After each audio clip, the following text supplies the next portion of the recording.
اور کبھی گمراہ کرنے پر آئے تو کعبہ کے قریب رہ کر کے بھی کوئی گمراہ ہو سکتا ہے۔ ہاں یہ بات سمجھ کر کے چلو، جب مولا تعالیٰ ہدایت دیتا ہے، ہم نے یہاں پر بھی دیکھا ہے کہ بابری مسجد کو شہید کرنے والے آتنکی بہت سارے تھے، لیکن ہم نے برسوں بعد ایک شخص کا نام سنا تھا کہ وہ دائرہ اسلام میں آیا اور نمازی بھی بنا، پابند بھی بنا، داڑھی بھی رکھا، بلکہ تبلیغ اسلام بھی کرتا رہا، تبلیغ اسلام بھی کرتا رہا، اور وہ یہ کہتا رہا ایک زمانہ وہ تھا جب میں ہتھوڑا لے کر کے گنبد کو توڑ رہا تھا، لیکن آج ایک زمانہ یہ ہے کہ میری پیشانی ہر جگہ سجدہ الہی کے لیے جھک جایا کرتی۔ مولا جس کو جہاں سے چاہے ہدایت عطا فرمائے۔ حر بن یزید امام حسین کی طرف سے پہلے میدان میں اترنے والے۔ اب میں آتا ہوں اسی بات پر جس کے لیے میں اتنا لمبا واقعہ آپ کو سنایا۔ مقابلہ دو بدو تھا، ایک کے بعد دیگرے مقابلہ تھا۔ حر بن یزید جب گھوڑے پر سوار ہو کر مقابلے کے لیے آیا تو یزیدیوں کی طرف سے پہلوان آتے رہے، سپاہی آتے رہے، مقابلہ کرتے رہے۔ یہ تنہا حر بن یزید کا مقابلہ صبح سے لے کر کے دوپہر تک چلتا رہا۔ باقی بہت سارے مقابلے ہوئے، تھوڑی تھوڑی دیر کے بعد سب جام شہادت نوش کرتے رہے، یہ زوال کے بعد، لیکن حر بن یزید کا مقابلہ صبح سے چلتا رہا۔ اور میں نے جب تاریخ میں یہ بات پڑھی تو مجھے حیرت ہوئی کہ تنہا حر بن یزید اکیلے گھوڑے پر آیا اور یزیدیوں سے ایک کے بعد دیگرے لڑتا رہا۔ گھنٹوں کے مقابلے کے بعد جن لوگوں کو حر بن یزید نے مارا تھا ان کی لاشیں گنی گئی تو 120 لاشیں پڑی ہوئی تھی۔ یہی بات مجھے کرنا ہے، یہی بات مجھے کرنا ہے۔ تنہا ایک حسینی 120 کو مار گرا سکتا ہے کربلا کے میدان میں۔ تم صرف یہ سنتے ہو کہ حسین اعظم کے بچے شہید ہو گئے، لیکن حسینیوں نے جن کو کاٹا ہے وہ کیوں نہیں سنتے؟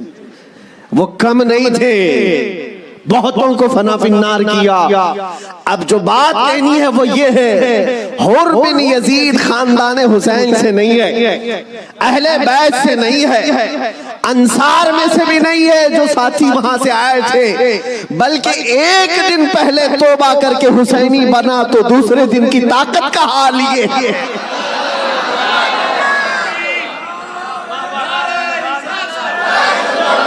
اب بات سمجھ میں آ گئی، بات سمجھ میں آ گئی۔ ایک دن کا حسینی 120 پر بھاری ہو سکتا ہے تو جو بچپن سے حسینی ہے وہ ہزاروں پر ضرور بھاری ہوگا، کیوں نہ بھاری ہوگا۔